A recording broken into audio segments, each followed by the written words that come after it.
Ni Mr. Countdown Millard Ayo kwenye On Air with Millard Ayo, na leo ninaye mgeni anaitwa Genevieve Mpangala. Ni Miss Tanzania 2010. Genevieve, karibu sana kwenye On Air with Millard Ayo. Asante sana. Uko fresh? Niko poa kabisa. Nimefurahi kukuona baada ya kitambo kidogo. Yes, mimi pia. Hivi birthday yako lini? 31st December. December. Ulizaliwa mwaka gani? Mwaka 89. 89. Yeah. Okay, sawa. Miss Tanzania ulishinda mwaka 2010. Na leo ni mwaka 2017. Ndio. Ndo umefanya ngoma ya kwanza au umeachia rasmi kuonesha Watanzania kwamba na wewe unaamini unaweza kufanya muziki. Ndio. Kwa nini umechukua muda mrefu sana kuonesha kipaji chako kingine?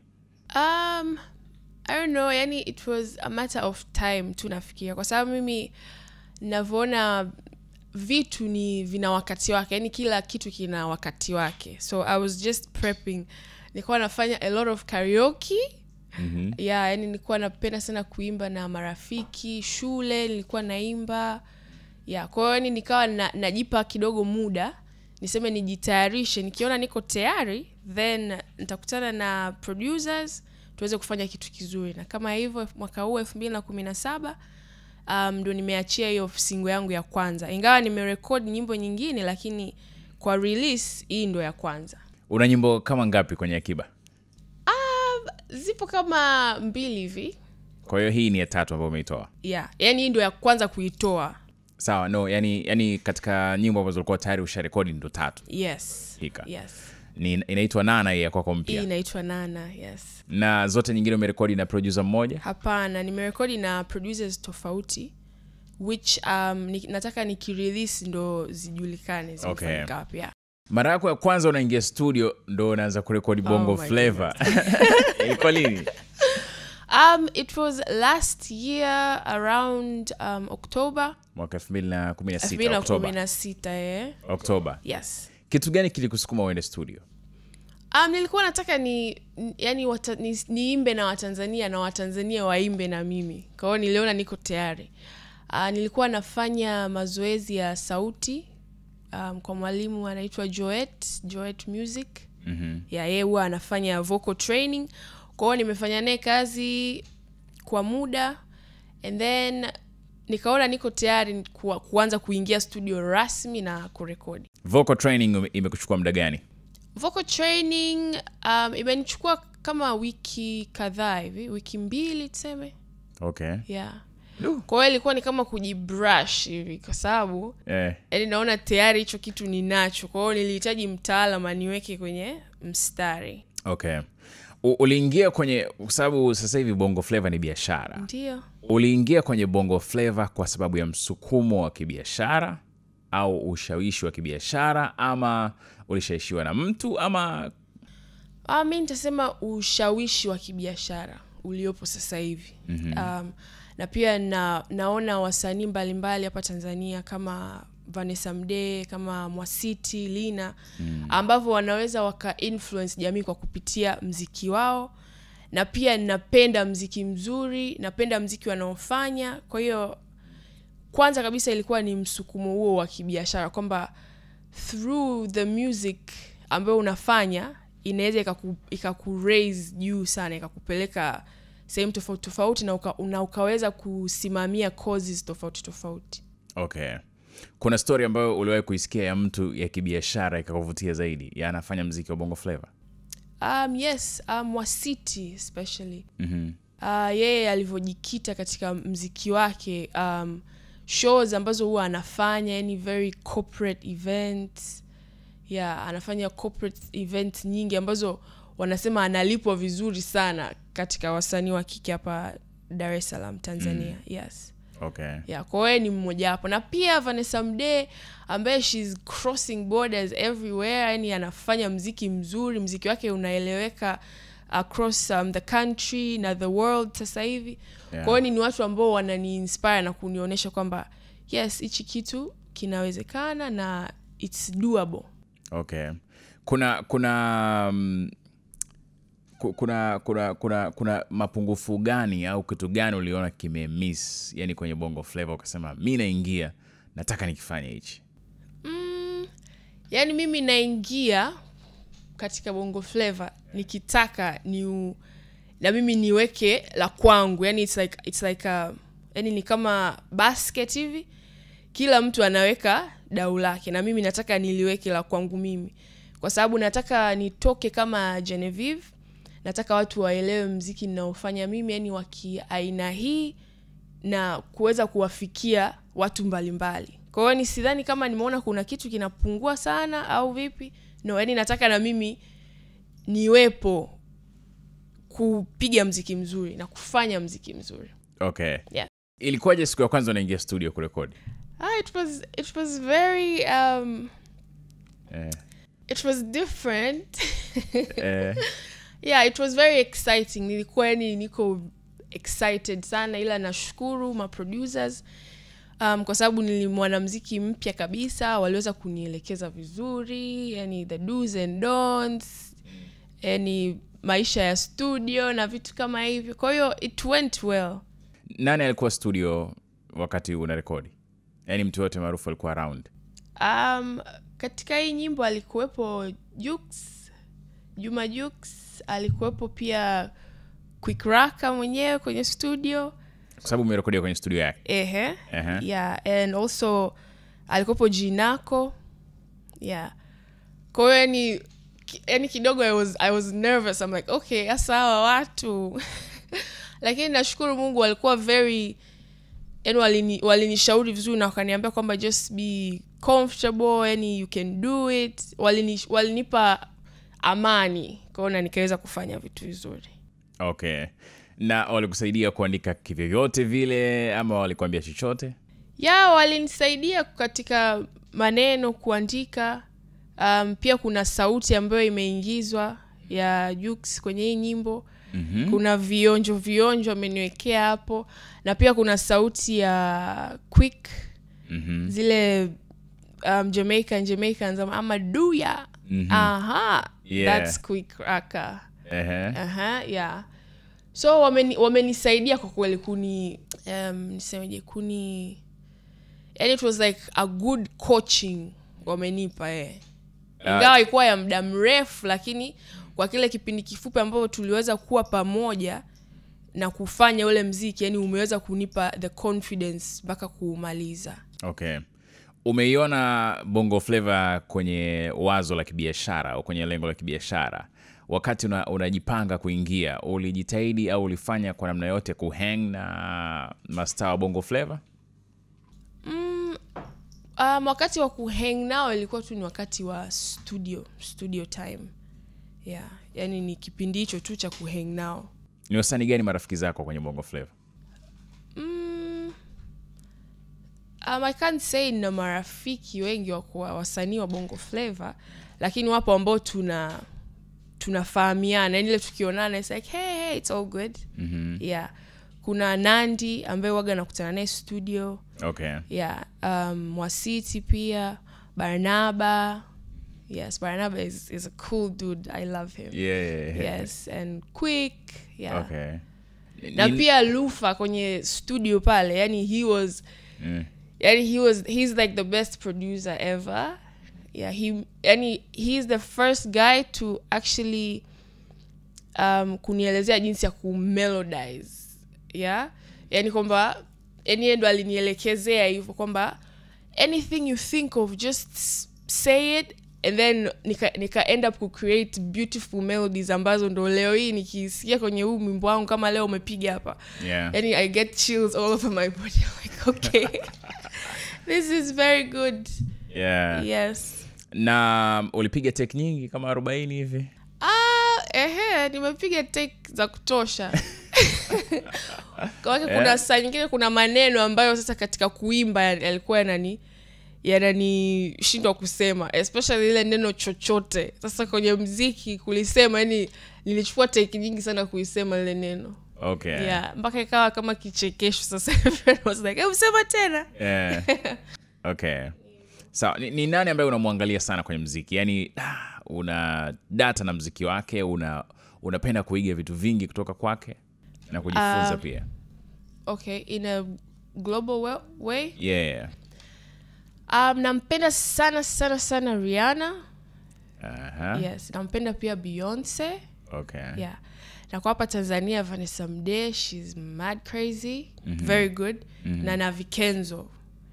Yeah, yani naipenda ile duo yao na aina ya muziki wanayofanya. Kwa hiyo ni watu ambao ninawasikiliza sana kwenye gari, kwenye simu yangu. Yeah.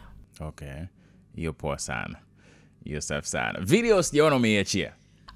Video nimeshoot like a day ago. Kwa hiyo nimefanya hiyo video na director Halfani. Kwa hiyo ndo naisubiria. Very soon video inakuja. Yeah. Okay.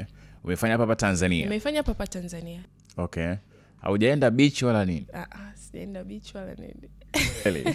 Sijaenda. Imechukua muda gani kushoot? Imechukua siku moja kushoot. Okay. Ni video yako ya kwanza ya muziki kufanya? Video yangu ya kwanza ya muziki kwa hii single yangu ya kwanza. Imekupa kitu gani tofauti kwenye maisha yako? Ume experience kitu gani? Kipi kilikuwa kigumu? Yani tu ile comfortability kwanza ya kuwa recorded na kuna muziki, and then kulikuwa kuna models waliokuja ndo mara kwanza tunakutana, and then we all had to mingle together and have a good time for the video. Yeah, it was a fun time for me, and it was a new experience. Kwa hiyo namshukuru sana Mungu na everyone who worked with me kulikamilisha hili. Okay. Yeah. Na ulivyotokea ndani, umevaje? Umejiachia sana ama umejipunguza sana? Nimejiachia. Yeah, it's a dance video, kwa hiyo I was free. Mambo ya kineriana tena. Mambo ya kiaina hiyo, ila unamuona Genevieve sasa huyo. Okay.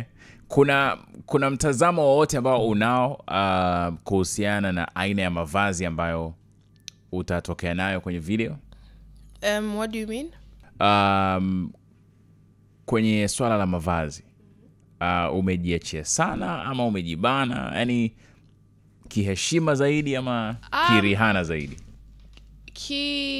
Kirihana zaidi. Yeah, kirihana zaidi tuseme. Lakini ni vitu ambavyo unaona ni kawaida siku hizi hapa Tanzania yetu hii Dar. Ukitoka out usiku kwenye clubs, yani nimevaa like a club vibe, it's a club vibe, kwa nguo za ki-club. Yes, ndo nilivyovaa katika video hii. Aha. Basi tuisubirie ndugu mtazamaji. Yes, I'm excited and I hope watu wataipenda. Okay. Yes. Sawa. Na wewe ni mtoto wa baba yako, ni mmoja kati ya wadau wa soka eh? Ndio. Yeah, alikuwa yuko na Yanga Sports Club. Yes. Alikuwa kama nani? Alikuwa kama manager kwa ajili ya wachezaji. Okay. Yeah. Na mama? Mama she has her own businesses too. Okay. Yeah. Imekuwa tight kidogo kuchomoka kwenye mikono yao kuingia kwenye muziki?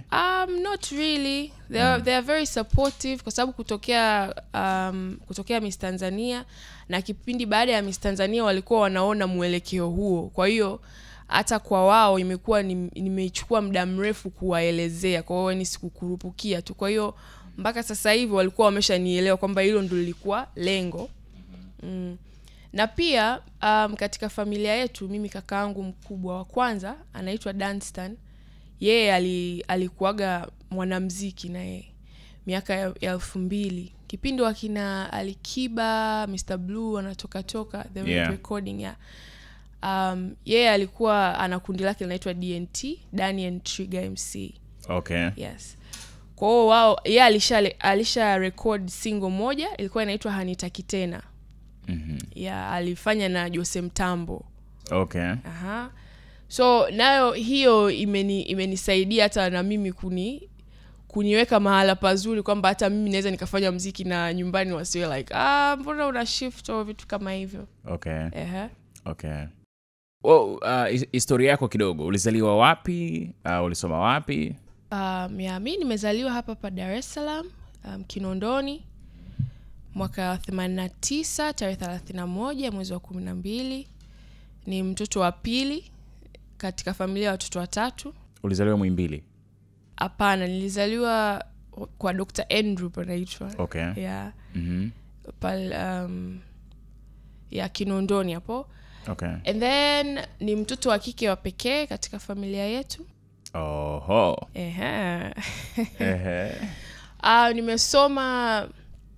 Nimesoma Shri Hindu Mandal Primary na Shri Hindu Mandal Secondary School mpaka form 4. Alafu baada hapo nikaenda kusoma Iringa, shule moja inaitwa Ruaha Secondary School, ambapo ndo nilimaliza form 6 hapo. Yes. And then after there nilienda kusoma Mwanza baada ya Miss Tanzania. Nilienda kusoma Mwanza mwaka 2011. St. Augustine. Okay. Yes. Kusomea nini? Nilichukua degree ya marketing, lakini sikumaliza. Nilisoma for 2 years and then sikumaliza, nikarudi tena nyumbani. Kuendelea na vitu vingine. I was traveling a lot. Nilikuwa na biashara ya accessories na vitu kama hivyo. Na yani na vitu vya kuhusiana na wanawake pia na wanaume kwenye upande wa accessories. Mimi napenda sana accessories. And then mwaka jana 2015 mwishoni nilianza tena chuo. Kwa hiyo sasa hivi niko mwaka wa 2 ndo naendelea na chuo na ndo nimeanza na muziki. Okay, chuo unasomea nini? Sasa hivi nasoma bachelor degree in marketing tena. Okay. Chuo gani? CBE. College of Business Education, yeah. Okay. Na ni kitu gani ambacho kilikufanya uache chuo St. Augustine? Vitu vingi vilichangia, yani ilikuwa kwanza ni kama sijui nilikuwa homesick somehow kwa sababu ya ile tuseme the fame na vitu kama hivyo, afu nilikuwa mdogo. Kwa hiyo vitu vikaingiliana, I had to go back home. Uliumwa unasema? Hapana, sikuumwa. It was just a decision I had made kwamba niliona I couldn't focus na labda nisingeweza kumaliza. Kwa I had to postpone. Okay, sawa. Na kuna vitu vingine ambavyo vilikuathiri labda kwenye ule umaarufu ambao unazungumzia? Saa nyingine tu just uncomfortability ya just any maneno. Saa nyingine they get to you like that. Lakini I naona nimeota kama gamba hivi sasa hivi. So I can maneno gani ambayo kama yalitaka kukuvuruga? Yani maneno tu yani. Yeah, maneno tu which I don't want to take with me. Yani nilikuwa ni kitu cha mpito na alishapita na nimeaccept. Yani sio nimeaccept haya maneno, ila nimeaccept situation iliyokuepo and then I moved forward. Okay, yalikuwa kwenye media au yalikuwa kwa watu? Kwenye media pia kwenye watu. Okay. Yeah. Na ni kitu gani ambacho kilikuumiza baada ya kupata umaarufu wa Miss Tanzania? Yani kuna habari gani ambayo iliandikwa na ikakuumiza ukaona this is not right? Well, a lot of things, but then nisingependa kuviongelea kwa sababu nisingependa kuviongelea. Okay. Yeah. Lakini pamoja na hayo kusema ukweli sijakuona kwenye list ya scandal hivyo, sijakuona. Yeah. Kuna kitu gani ambacho ulikifanya?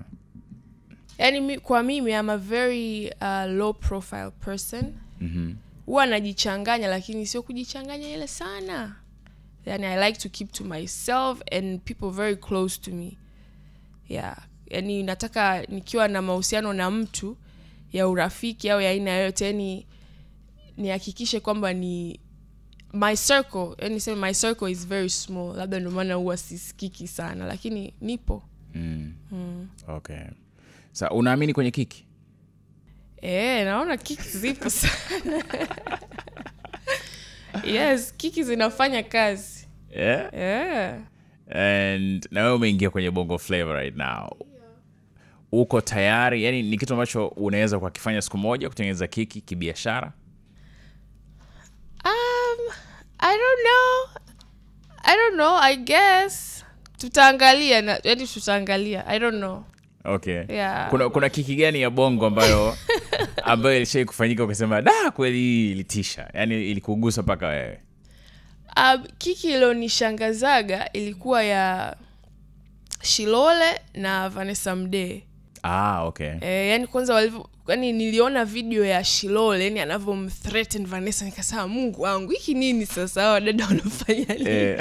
And then baadaye nakuja kuambiwa it's just for kiki tu hizo za mjini. So I'm like okay, people go very far. Make sangia maugomvi sio issue.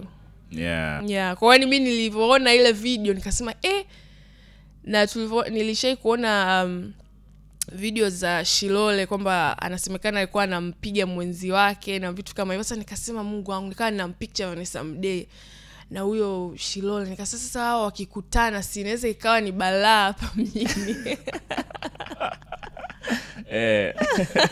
Dai bana hiyo. Makere ule Shilole na yule alipomtata. Okay. Yeah.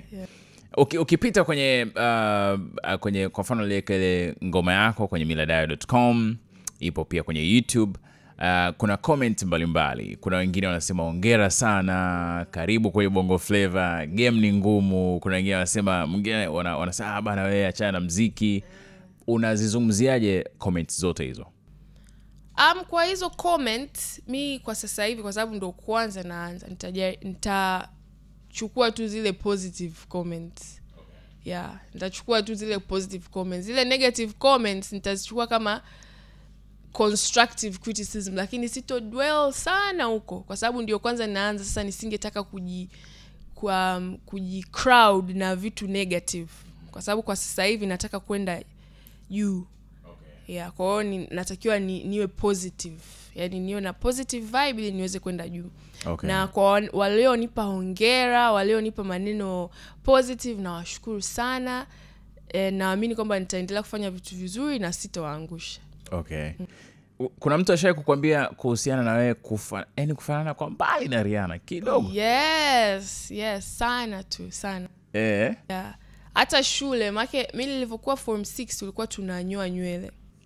Kwa hiyo most of my roommates, hata wadogo wa shule wananiambia, "Dajene hivi umefanana sana na Rihanna." Na Rihanna kipindi hicho ndo ana pick na she was a very good girl and so I was the Rihanna.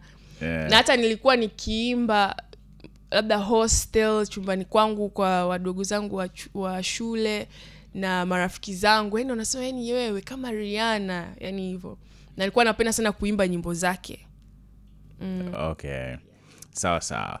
Na nilikuwa nahitaji kufahamu kuhusiana na baada ya kushinda Miss Tanzania. Maisha baada ya hapo yalibadilika kwa sababu ulianza kujulikana, picha zako zilikuwa zinasambaa na vitu vingine vingi. Ilikufanya ubadili lifestyle, jinsi ya kuishi? Yeah, kwa kiasi. Like I said, mimi sikuwa mtu wa kutoka sana. Kwa hiyo hata baada ya Miss Tanzania, sikuwa mtu wa kutoka sana. Ilikuwa tu ni special events, kwa sababu nakumbuka kipindi nimeshinda Miss Tanzania na nikapewa gari. Kwanza nilikuwa hata sijui kuendesha gari. So the whole time nilikuwa nazunguka na mama na vitu kama hivyo. And then when I did know how to drive, ilikuwa tu ni events chache or like a few outings with few friends. Kwa hiyo maisha yangu remain kuwa vile tu. I'm a very grounded person. I'm very family oriented.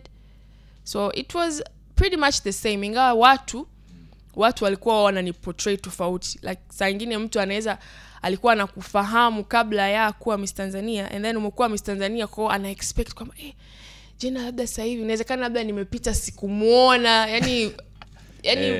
kiukweli kabisa labda sikumuona, mtu anaweza akaichukulia kwamba Jena siku hizi anaringa sijui nini.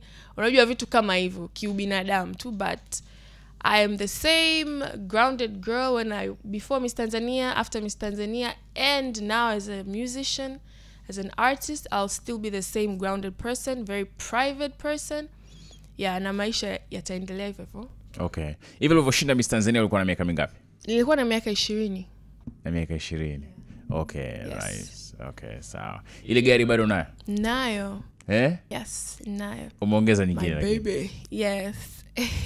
Okay. Sawa. Na kwenye Bongo Flava, kwanza umejiwekea ratiba kwamba utakuwa unatoa ngoma mpya kila baada ya siku au miezi kadhaa, ama itakuwa freestyle tu? Yeah, itakuwa freestyle tu kwa kweli. Tunataka yani tunataka mimi pamoja na my team tunataka tufanye to experience this new experience. Yeah, kwa hiyo tunataka tuone hii ngoma ya kwanza inafanyaje na video ikishatoka inakuaje, and then tuna release hiyo nyimbo ya pili. Lakini kwa timing ya nyimbo ya pili bado haijawa certain tunaiachia lini. Yeah, kwa sababu nyimbo inaweza ikahit sana, kwa we might leave it on for a little while longer. Yeah. Wanasema of course kwenye biashara siku zote ni kwamba mtu akiingia kwenye biashara huwa anakuwa na mtaji. Wewe umeingia kwenye biashara ya Bongo Flava, ulijipanga kwa mtaji ukasema hichi kiasi nimekitenga kwa sababu ya kufanya videos, kurekodi na nini? Yes, of course. Yeah, vitu kama hivyo vinahitajika upange kabla ya kuanza. Yeah, na nashukuru Mungu ambapo nilivitenga pamoja na of course sijatenga mimi peke yangu, napata support kutoka kwa watu wengine, family na some friends. Yeah, kwa hiyo kuna support system kubwa ya kutosha ambayo inanisaidia kupush. Nimesha record nyimbo 3 na nimesha shoot video 1 na payment ziko tu vizuri. So yeah. Mtaji wako umeanza na mtaji shilingi ngapi?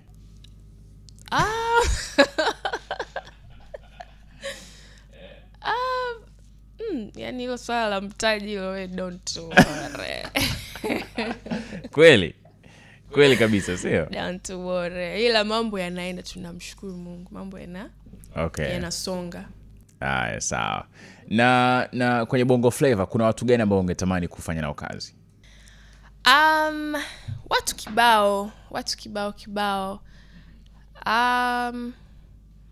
Ningependa kufanya kazi na Juma Makini. Yes, ningependa kufanya kazi na nani mwingine? Maybe Lina. Yeah. Watu wengi yani nitataka kuwa very diverse kwa sababu nasikiliza nyimbo za aina nyingi. Na pia ningependa kufanya sana kazi na Christian Bella. And he is one of my favorite artists pia hapa Tanzania. Yeah. Kwa hiyo naye pia ningependa kufanya naye kazi. Okay. Kuna mtu gani maarufu ambaye alikwambia kuhusiana na muziki wako, labda amesikia ngoma yako akasema hii nzuri, yani akatoa comment ambayo ilikupa nguvu akasema hadi huyu amenikubali basi ni songe? Yes, mwanamuziki ambaye ameshai kunipa yani bonge la comment nikamfurahia ni Sha. Ya Sha nilishai kutana naye hapo Studio Switch, na ndio ilikuwa inafanywa mastering nyimbo yangu. Sasa wao walikuwepo wako nje lakini walikuwa wanaisikia. So when she came into the studio akasema hiyo ndio nyimbo yako inayopigwa. Akasema yani hilo it's a very good song yani akanipa moyo kweli. Akasema kwanza you don't even sound like an underground, yani you sound like you know what you're doing and it's a very dope song. Big up. Yeah, that was very, imenijaza imenijaza vizuri. Okay. Kuna kitu gani ambacho unakipenda kuhusiana na biashara ya Bongo Flava? Katika biashara ya Bongo Flava napenda kwanza diversity iliyopo. Yani diversity iliyopo, na pia wanamuziki wanavyoweza express themselves, yani watu kuna different styles. Na nikisemea upande huo wa diversity, napendelea vile wa Tanzania ambavyo wanapewa muziki ya aina tofauti sana na wanaisikiliza na wanaielewa.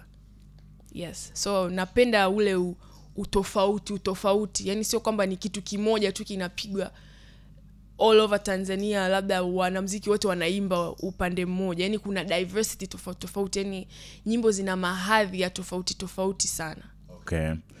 Mwaka 2016 nyimbo zako bora za Bongo Flava zilikuwa nyimbo gani? 3 ikiwezekana. Mwaka 2016. Naipenda Nashindwa ya Christian Bella. Mwana FA. Unaweza ukataja hata nyingine ambazo sio za kama za mwaka 2016? Pia kuna nyimbo gani nyingine? Niroge, Vanessa Mdee. Yeah, Kamati ya Chini. Yes. Okay. Yeah, hizo nyimbo zilibamba. Okay, sawa. Niambie maneno matatu yanayokuelezea, yani wewe ni mtu aina gani? I am bold. Kwa Kiswahili au kwa Kiswahili. Mama.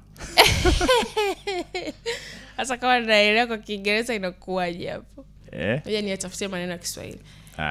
Mcheshi, napenda kucheka na napenda kusikiliza sana. Okay. Okay, mcheshi na unapenda kusikiliza. Yes. Nini kingine? Na napenda kucheka. No, kucheka. Yeah.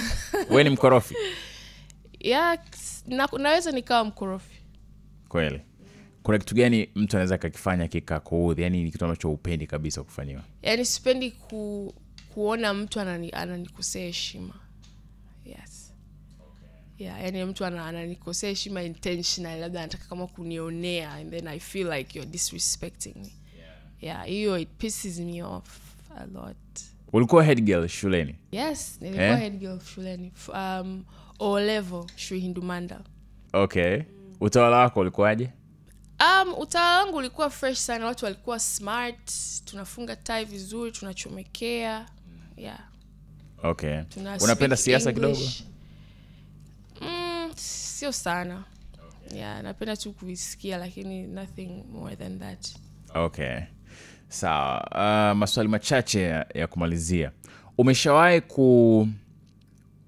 kukoswa au kutaka kupata ajali kwa sababu ulikuwa unatumia simu wakati unaendesha? Yes, mara nyingi tu.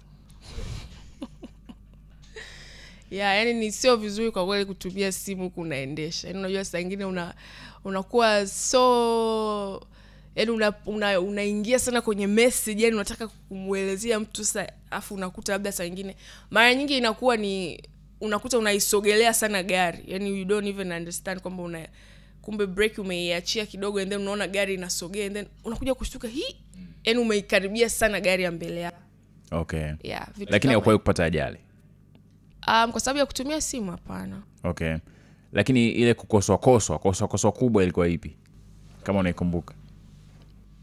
Amna, labda ni mtu kukuchomekea ukiwa labda unabonyeza simu wewe umezubaa, mtu nakuta vuka kuingilia afu gari kubwa. Alafu mimi gari yangu ya Miss Tanzania ilikuwa ni gari ndogo. Kwa hiyo ni mara nyingi unakuta magari makubwa, ni I have to be extra careful.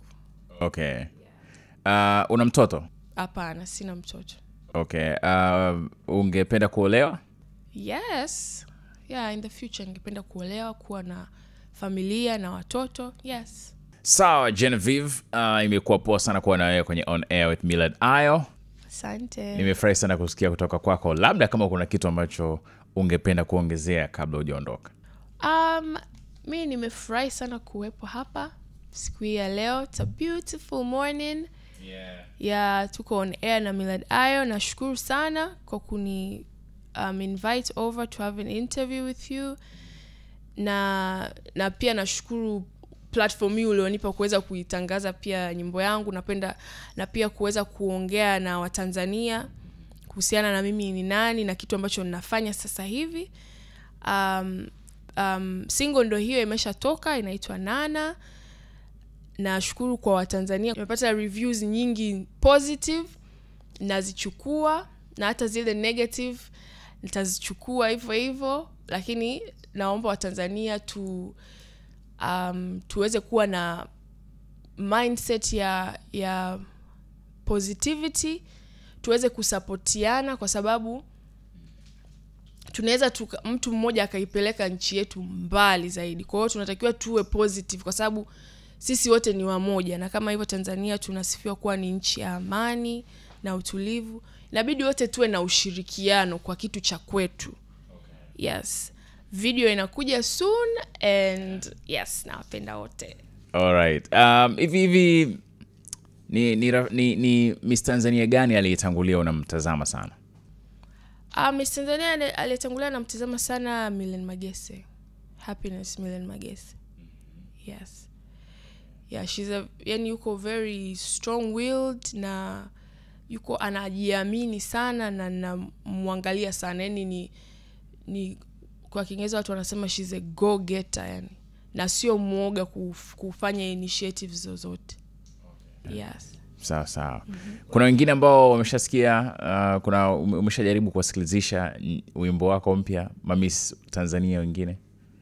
Yeah. Kama Wema Sepetu au ushakutana na Wema ukamwambia kuhusiana na Wema bado sijamsikilizisha nyimbo yangu. Hopefully ameisikia, kama iko mitandaoni. Lakini mmeshakutana? Wema tumeshakutana. Tena mara mwisho nimekutana naye ilikuwa Miss Tanzania 2016 in Mwanza. Yeah, nilikuwa naye huko. Okay. Na pia Hoistem. Sawa, Genevieve. Yeah. Nakushukuru sana kwa time yako. Asante sana Milad.